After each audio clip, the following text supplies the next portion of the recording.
En estos vamos a repasarlos, pero en lo que nos vamos a centrar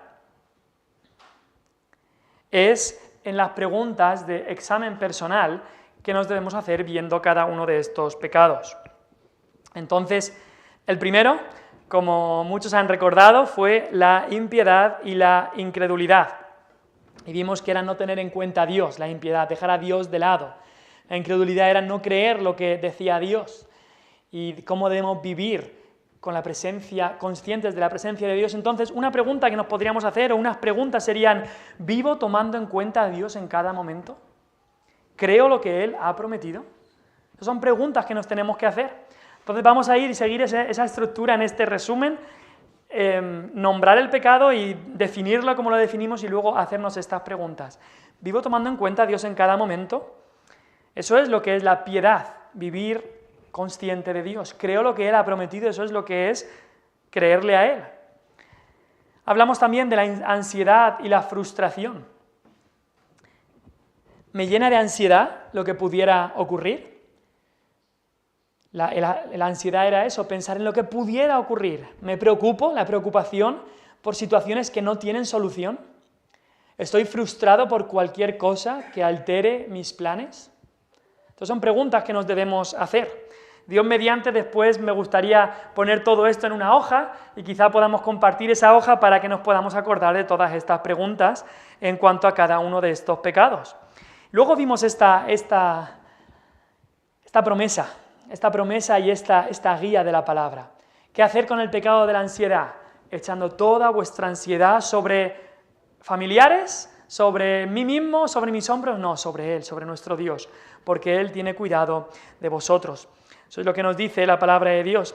El tercer pecado fue el de la falta de contentamiento. Ese fue el tercero, un pecado muy común en muchas de nuestras vidas, y el descontento es un pecado. Nos puede parecer algo natural, pero es un pecado no estar contento con lo que Dios nos ha dado. ¿Vivimos descontentos e inconformes con lo que Dios nos ha dado? En el trabajo, por ejemplo, en cuanto a nuestra salud, o en cuanto a nuestra familia, matrimonio, hijos o demás. ¿Vivimos descontentos, inconformes con cosas que Dios ha querido que sean así? Eso también es un pecado que debemos traer a los pies del Señor y arrepentirnos de Él. Y podemos ver el gran ejemplo del apóstol Pablo. He aprendido a contentarme, cualquiera que sea mi situación. Así que hemos visto la impiedad, hemos visto ansiedad y hemos visto la falta de contentamiento. Y en cuarto lugar vimos la ingratitud. Ingratitud. Somos agradecidos de corazón por todo lo que Dios nos da, sean bendiciones materiales, por supuesto que tenemos que ser agradecidos por los materiales, pero más importante incluso, sean bendiciones espirituales. Le agradecemos a Dios cada día por las bendiciones más importantes que son las espirituales, o incluso le agradecemos las situaciones adversas. Cuando decimos situaciones adversas, las cosas malas que pasan, ¿se lo agradecemos a Dios? Porque la palabra de Dios dice ahí en Efesios 5:20, dando siempre gracias por todo, por lo material, por lo espiritual y por lo malo también, al Dios y Padre, en el nombre de nuestro Señor Jesucristo. Y cuando se las damos a Él en el nombre de nuestro Señor Jesucristo, es que reconocemos que todo lo que tenemos viene de Él y viene a través de Cristo. Por eso tenemos que ser gratos y no ingratos. El orgullo era uno de los pecados raíz que dijimos, y es un exceso de estimación hacia uno mismo y hacia los méritos propios, provoca un sentimiento de superioridad. Y esto no tienes que decir, ay, yo creo que conozco a una persona orgullosa, la vi una vez en la vida. No. Todos, el orgullo está ahí. El orgullo está en nuestro corazón. Es un exceso de estimación hacia uno mismo y hacia los méritos propios. Naturalmente tendemos a eso, a estimar más lo que yo he hecho, más que lo que los demás han hecho, a provocar un sentimiento de superioridad y decir, es que lo que yo he hecho está mejor, lo que yo hago es lo que vale, lo que yo soy, etc. Debemos preguntarnos esto. Primero, ¿estoy luchando contra el orgullo en mi vida? porque este es de los pecados raíz. Hay otros pecados que quizás tú no estás teniendo tantos problemas, pero este es un pecado que todos tenemos problemas. Así que lo antes que empecemos a luchar contra este pecado, mejor. ¿Estoy luchando contra el orgullo en mi vida? Y luego vimos algunas áreas que como cristianos evangélicos podemos caer o somos más propensos a caer en estos tipos de orgullo. ¿Estoy orgulloso de mi alta moralidad? Ay, yo no vivo de esa manera tan depravada. Yo, mi familia, yo tengo tal, ¿Somos orgullosos de nuestra alta moralidad? ¿Estoy orgulloso de creer la doctrina correcta? Por supuesto que queremos tener la doctrina correcta conforme a la Escritura, pero ¿nos creemos más por tener la doctrina correcta? ¿Estoy orgulloso de mi éxito o del de mis hijos? Y eso pasa mucho, quizá en los años de la juventud, pues uno puede estar más propenso a caer en el orgullo de su propio éxito, pero quizá en otros años ya empieza a entrar un orgullo de mis hijos. Mira lo que hacen mis hijos, mira lo que ha hecho tal, y estamos orgullosos del éxito de nuestros hijos. O busco el reconocimiento de otros en lo que hago. Todo lo que hago tiene que haber reconocimiento, si no, no estoy contento. Eso es lo que provoca el orgullo. ¿Qué dice la palabra? 1 Corintios 4:7. Porque ¿quién te distingue o qué tienes que no hayas recibido? Todo lo que tenemos, todo lo que hay, lo hemos recibido. Todo lo bueno que puedas hacer lo has recibido. Y luego dice, ¿y si lo recibiste? ¿Por qué te glorías? ¿Por qué te enorgulleces como si no lo hubieras recibido? Si es que lo bueno de ti viniera de ti mismo, entonces quizá tendrías alguna razón para enorgullecerte, pero todo lo bueno que puede haber en ti no viene de ti, viene de Dios, lo has recibido. Egoísmo fue el siguiente pecado, y esto es estar centrado en uno mismo, yo, sin preocuparse de los intereses, necesidades o deseos de los demás. Hay otras palabras que se parecen, ególatra. Si un idólatra es el que adora ídolos, un ególatra es el que se adora a sí mismo, al ego, o egocéntrico, centrado en el ego, en mí mismo. La Biblia lo dice como amadores de sí mismos. ¿Soy egoísta o miro por los intereses de los demás? Y luego hay algunas áreas en las que lo vimos. ¿Soy egoísta con mi tiempo? ¿Creo que mi tiempo es solo para mí? ¿Soy egoísta con mi dinero? ¿Tengo un corazón generoso para dar o soy egoísta con mi dinero? ¿Soy desconsiderado en la manera que actúo? ¿No pienso en las consecuencias en los demás de lo que yo voy a hacer? Eso viene del egoísmo. Dice Filipenses 2:4, no mirando cada uno por lo suyo propio, el yo, mis propios intereses, sino cada cual también por lo de los otros, los intereses de los demás. Qué importante detectar estos pecados en nuestra vida, examinar nuestros corazones con estas preguntas y ver la respuesta bíblica, ver cuál es la respuesta bíblica a estos pecados en nuestras vidas. Después también tenemos la falta de dominio propio. Es algo que tenemos que luchar. El dominio propio es ese control prudente, gobierno de nuestros deseos, gobernar nuestros apetitos, impulsos, emociones, pasiones, etc. La Biblia lo dice como sobrio, prudente. Eso es personas con dominio propio. La templanza es uno de los frutos del Espíritu y también se define como dominio propio. Es la misma palabra. Y se podría ver en dos áreas. Con lo legítimo, con lo que puede ser legítimo, hay que tener moderación con lo legítimo. Y con lo que no es legítimo, freno absoluto. Eso es lo que hace el dominio propio. Por eso es un pecado la falta de dominio propio. Entonces podemos preguntarnos, ¿estoy siendo controlado por el Espíritu a través de la Escritura? Eso es el dominio propio. No es que yo me puedo dominar, es que el Espíritu me domina. Eso es dominio propio. Me controla, y luego vimos algunas áreas en las que el dominio propio en las que podemos pecar por falta de dominio propio. ¿Me controla mi apetito y me dejo dominar por comida o bebida? ¿Doy rienda suelta a mi carácter cuando me enfado? ¿Tengo dominio propio con el tema de las finanzas o es el dinero el que me controla a mí? Diferentes áreas, como es comida, bebida, como es nuestro carácter o como es el dinero, que podemos tener falta de dominio propio. Que tenemos que luchar contra eso. Proverbios 16 decía, mejor es el que tarda en airarse que el fuerte, y el que se enseñorea de su espíritu que el que toma una ciudad. Más que aquel que puede dominar una ciudad, Dice, es mejor aquel que se domina a sí mismo, aquel que puede enseñorearse de su propio espíritu. Eso es lo que dice el sabio Salomón, o el Espíritu Santo a través del sabio Salomón. Siguiente pecado fue impaciencia e irritabilidad. La impaciencia es esa fuerte sensación de molestia por los fallos o las faltas que los demás pueden cometer sin intención. Eso es impaciencia.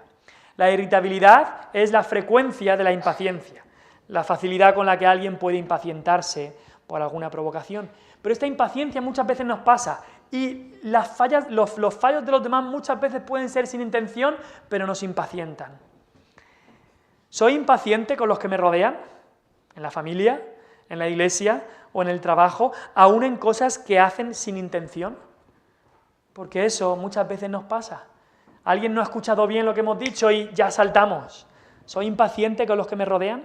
¿Me irrito con facilidad o puedo pasar por alto una ofensa? Ahora, ¿cómo reacciono cuando otros son impacientes y se irritan conmigo? Porque no es solamente que nosotros seamos los impacientes y los irritables, sino que a veces hay gente que se impacienta y se irrita con nosotros. ¿Cómo reaccionamos? ¿Mal por mal? ¿Ojo por ojo? ¿Diente por diente? ¿Impaciencia por impaciencia? ¿O lo encomendamos a nuestro Señor? Dice, os ruego, Efesios 4, os ruego que andéis como es digno de la vocación con que fuisteis llamados. Esa vocación es el Evangelio, esa vocación es ese llamado santo que Dios nos ha dado, que nos ha sacado del mundo para redimirnos para Él, con toda humildad y mansedumbre, soportándoos con paciencia. Cuando hay faltas, cuando hay pecados, algunos con intención, otros sin intención, ofensas, debemos soportarnos con paciencia. La impaciencia es un pecado. Los unos a los otros, con paciencia, los unos a los otros en amor. Después hablamos de la ira. La ira es ese fuerte sentimiento de desagrado, acompañado de antagonismo. El antagonismo es estar opuesto a alguien. Está el protagonista en las películas y el antagonista. El antagonista es el que siempre va en contra. Pues la ira es un fuerte sentimiento de ir en contra de alguien por algo que ha pasado. Suele ir acompañado de emociones, de palabras y de acciones pecaminosas que hieren a ese objeto de nuestra ira, a esa persona contra la cual estamos airados. Preguntémonos esto: ¿me lleno de ira cuando me atacan o me tratan mal? Y después, ¿busco excusas para mi ira pecaminosa? Porque la ira tiene bastantes fases, como veremos después. Una cosa es airarse y arrepentirse de la ira, pero otra cosa es airarse y buscar excusas para por qué te has enfadado. Y luego hay otra ira, incluso peor, la ira contra Dios, y hablamos de eso. ¿Estoy enfadado con Dios por algo que Él ha hecho? ¿Hay algo de enfado y de ira en contra de Dios mismo por lo que Él ha hecho? Quítense de vosotros, dice el apóstol Pablo en Efesios 4, toda amargura, enojo, ira, gritería y maledicencia y toda malicia. Antes sed benignos unos con otros, misericordiosos, perdonándoos unos a otros, como Dios también os perdonó a vosotros en Cristo. ¿Cuánto nos hace falta recibir la palabra de Dios para luchar contra estos pecados en nuestra vida? Ahora, hay consecuencias de la ira y las vimos, como el resentimiento, la amargura, son pasos descendentes, pasos de que lo vimos como esas malas hierbas, tú dejas un poquito, pero se van extendiendo hasta que tu jardín es una selva.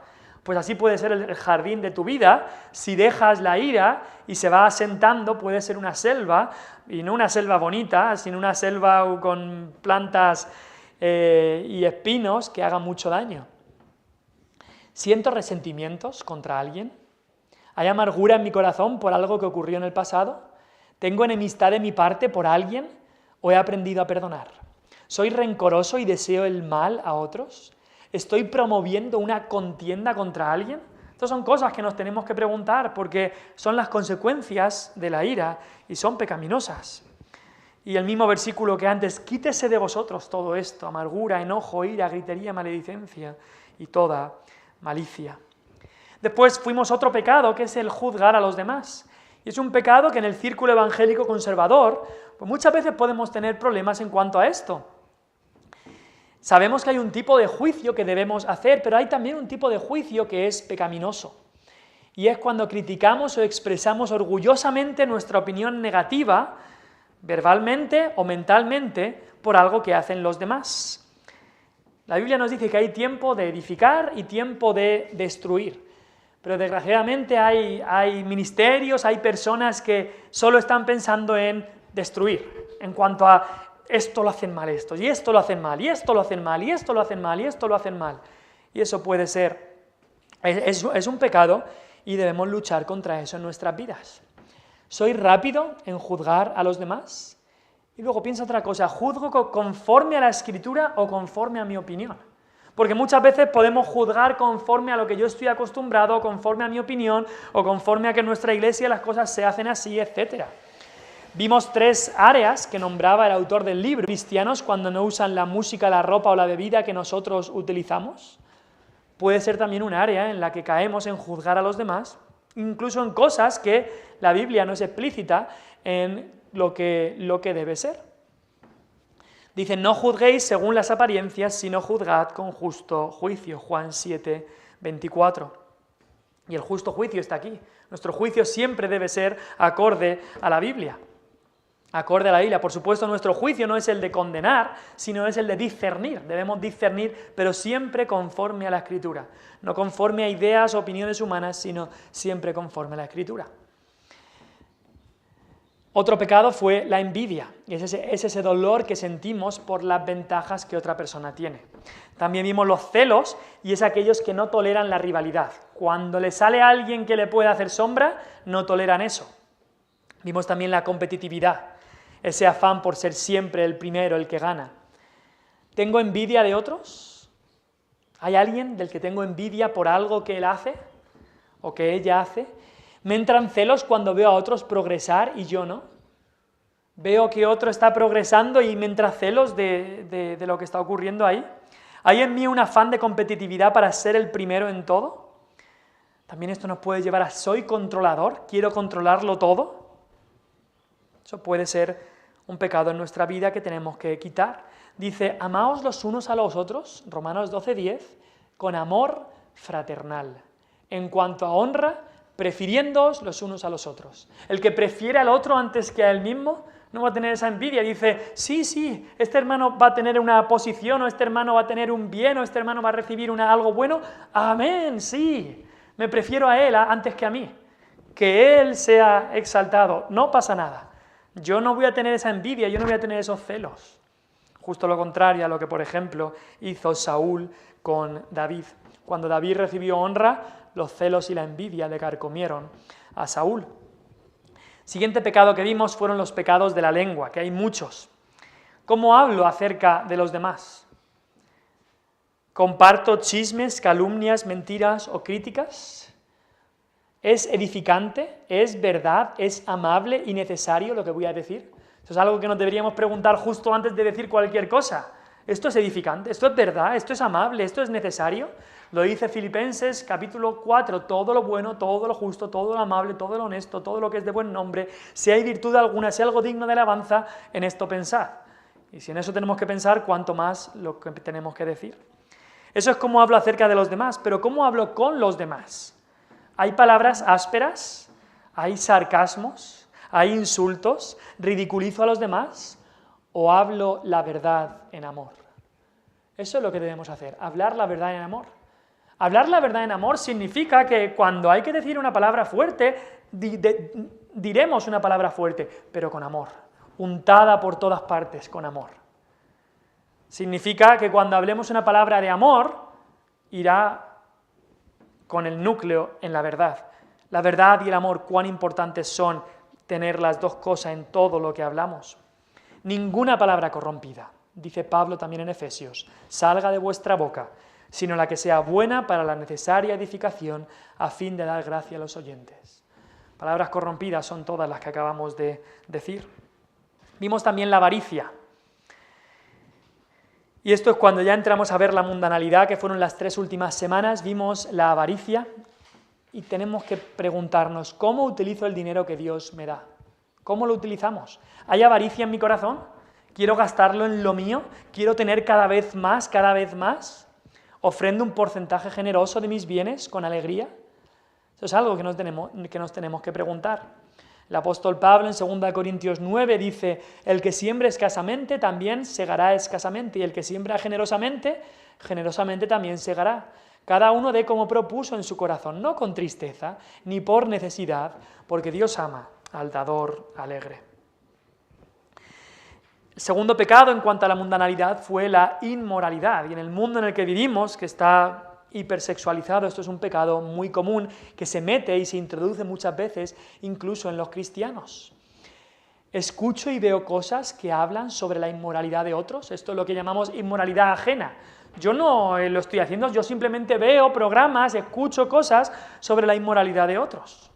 Visto de manera inmoral o inmodesta, miro a otros o a otras con lujuria, son preguntas que nos debemos hacer. Y la última parte de la mundanalidad fue la idolatría, este último pecado contra el que tenemos que luchar. Y al final pues dijimos estas tres facetas de preguntas. ¿Qué es lo que más me apasiona? ¿Cuál es mi pasión? ¿Lo que me daría felicidad? ¿Qué es aquello sin lo cual no podría vivir? ¿O cuál es tu mejor momento del día, lo que más te apasiona? ¿Qué es tu prioridad? Por lo cual cancelarías todo lo demás. ¿Qué es lo que va primero en tu lista? O tus pensamientos, ¿qué es aquello que primero piensas en la mañana? ¿Qué es lo que está en tus pensamientos cuando estás solo o tienes tiempo para pensar? Porque si estas preguntas las respondemos con algo que no sea el reino de Dios y su justicia o Dios mismo, entonces hay ídolos, y sabemos que hay ídolos en nuestras vidas, los cuales tenemos que dejar y confesar delante de Dios. Entonces, estos son creo que son 16 pecados respetables, pecados sutiles que hemos estado viendo en estas semanas. Ahora, ¿qué tenemos que hacer? ¿Qué hacemos ahora? ¿Qué es lo que tenemos que hacer a partir de ahora? Porque diríamos, ahora pues hay que sacar todo eso, hay que intentar sacar todas estas cosas de mi vida. Quiero hacer una ilustración aquí. Imagina que estás en un laboratorio.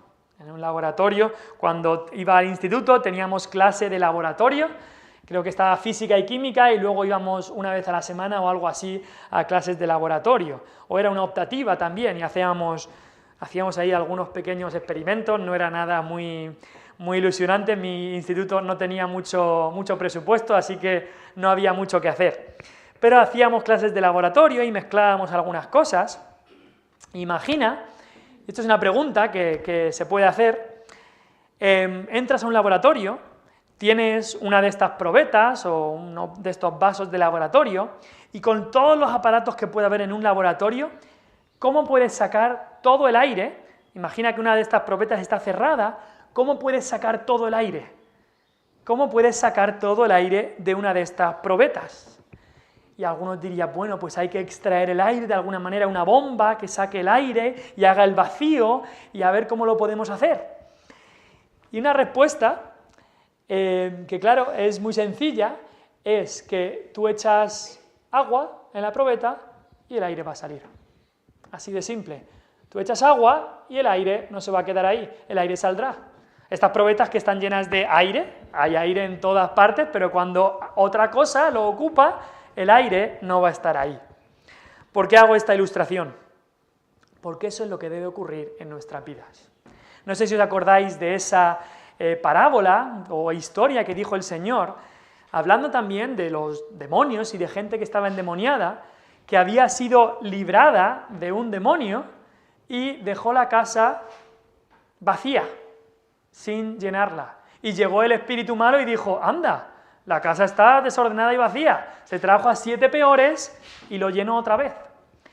Y la clave para crecer en santidad no es simplemente voy a luchar contra todo esto, voy a quitar todo esto, tengo que quitar todo esto de mi vida, tengo que luchar contra la ingratitud, contra el orgullo, contra el egoísmo, tengo que hacerlo. La clave está en llenarnos, como aquí, en llenarnos de algo que saque todo eso. Como esta probeta, si la llenas de agua, el aire que va a estar ahí va a salir. De la misma manera los cristianos, cuando nos llenamos de Dios mismo, todo esto va a salir. Hay un hombre, creo que es del año 1700, llamado Thomas Chalmers, y la semana que viene hablaremos un poco más de esto, que predicó un sermón que fue el sermón más más famoso que predicó en su vida, y se llamaba así: el poder expulsivo de un nuevo afecto. Un afecto es una pasión, algo que amas. Pues dice, hay un poder expulsivo de un nuevo afecto. Y lo que predicó en el sermón es la ilustración que acabamos de mostrar ahí. Imagínate una de estas probetas llena de aire malo. Como nosotros, nuestra vida está llena de pecados que acabamos de ver. ¿Cómo es la mejor manera para librarnos de todo eso? Pues que haya un nuevo afecto en nuestra vida, un nuevo amor en nuestra vida, que tenga un poder expulsivo, un poder que expulse todo lo demás. Hoy hemos leído Mateo 5, porque Mateo 5 no lo hemos leído para lidiar con todos estos versículos y tratarlos y exponerlos, sino que Mateo 5 aparece en una lista de virtudes. Una lista de virtudes, el Señor Jesucristo las da en el Sermón del Monte. Habla de los pobres en espíritu, esa pobreza de necesitar más de Dios. Habla de los que lloran, que son consolados. Habla de la mansedumbre. Habla también de los que tienen hambre y sed de justicia. Habla de los misericordiosos, los de limpio corazón. Sabemos que el pecado trae miseria, pero estas actitudes y estas virtudes que narra el Señor Jesucristo aquí traen lo contrario, trae bienaventuranza. Por eso dice, bienaventurados, bienaventurados. Una y otra vez, Mateo 5, bienaventurados, bienaventurados, bienaventurados. Dice eso Mateo 5. Estas actitudes son lo contrario a las personas orgullosas, las personas justas en su opinión, ingratas, impacientes, airadas, criticonas, envidiosas, avariciosas, etc. Son los humildes que son bienaventurados. Pero entonces, ¿cómo podemos seguir todas estas cosas? ¿Cómo podemos quitarnos estos pecados y luchar contra estos pecados? Vamos a 1 de Juan 2.15. 1 de Juan 2.15 y acabaremos con este versículo. 1 de Juan 2.15 es un versículo que hemos leído quizás bastantes veces y dice, no améis al mundo ni las cosas que están en el mundo. No améis al mundo ni las cosas que están en el mundo. Si alguno ama al mundo, el amor del Padre no está en él. Piensa en esa última parte del versículo. Estamos hablando de, aquí el apóstol Juan está hablando de las cosas del mundo, está hablando de pecados, está hablando de lo que ama el mundo ama el pecado. Dice, si alguno ama el mundo, el amor del Padre no está en él. ¿Por qué dice eso? Pues por esta misma verdad del poder expulsivo de un nuevo afecto. Cuando el amor del Padre ha sido derramado en nuestros corazones, y eso dice Romanos 5.5, que el amor de Dios ha sido derramado en nuestros corazones por el Espíritu Santo que nos ha sido dado, cuando ese amor ha sido derramado en nuestros corazones, no vamos a amar al mundo. Ahora, esto no es un todo o nada, sino que cuanto más conscientes somos y más nos llenamos de ese amor del Padre en nuestros corazones, menos vamos a querer ir al mundo, menos vamos a querer ser ingratos, menos vamos a querer ser envidiosos, menos vamos a querer pecar con nuestra lengua. Es el poder expulsivo de un nuevo afecto. La manera en la que podamos eliminar nuestro amor por el mundo es llenándonos cada vez más del amor del Padre. Y así es como debemos hacer. Hay gente en la historia que ha cambiado, pero ha cambiado de la manera incorrecta. Alguien puede decir, bueno, una persona ha dejado el amor que tenía al alcohol y ahora ya no ama al alcohol, ya no se emborracha, ya no tiene ese pecado en su vida, pero lo que ha hecho es cambiar un pecado por otro. Eso pasa en muchas vidas de la gente de este mundo. Alguien tenía una adicción al tabaco o a las drogas y dejan esa adicción a una sustancia como el alcohol o las drogas por una adicción al orgullo de mira lo que yo he conseguido. Dejan una adicción quizá a las drogas por una adicción al dinero. Las drogas le dejaban sin dinero y ahora tienen otro tipo de amor. Y van teniendo un nuevo afecto que les quita el otro afecto, pero al final siempre están en lo mismo, siempre dejan un pecado para seguir otro pecado. Pero lo que Dios nos dice es que cuando nuestro mayor amor es Él, ese nuevo afecto tiene un poder expulsivo. Y veremos más de eso la semana que viene. Veremos que hay maneras incorrectas de cambiar. Porque queremos cambiar, queremos dejar de hacer estas cosas estos pecados respetables o pecados sutiles que se cuelan en nuestra vida, queremos dejar de hacerlos, pero hay maneras incorrectas que no van a dar fruto, y hay una manera correcta que es esta, que nuestro afecto mayor sea Dios, que nuestro corazón esté en Él, que ese amor entre, como decíamos, que nos demos cada día más y más cuenta del Evangelio, de lo que ocurrió en la cruz, de la santidad y de la gloria de Dios y de nuestro pecado. Y cuando nos damos cuenta de eso, entonces creará ese nuevo afecto en nosotros. Cuando haya ese asombro por lo que Dios ha hecho y lo que Cristo ha hecho en el Evangelio, ese nuevo afecto cada vez más y más irá expulsando el pecado. Por supuesto que hay que luchar contra el pecado, pero cuidado, como veremos la semana que viene, hay maneras incorrectas de luchar contra el pecado. Hay mucha gente luchando contra el pecado por orgullo, y así no vamos a lograr ganarle al pecado. Hay gente luchando contra el pecado o luchando contra pecados por amor propio, o por otro tipo de pecado, si es simplemente dejar un pecado para seguir otro. Lo que Dios quiere es que dejemos todo pecado para seguirle a Él. Así que estaremos viendo más de esto la semana que viene y acabaremos ya esta serie de pecados sutiles o de pecados respetables. Vamos a orar, le pediremos al Señor que nos ayude a entender más su palabra.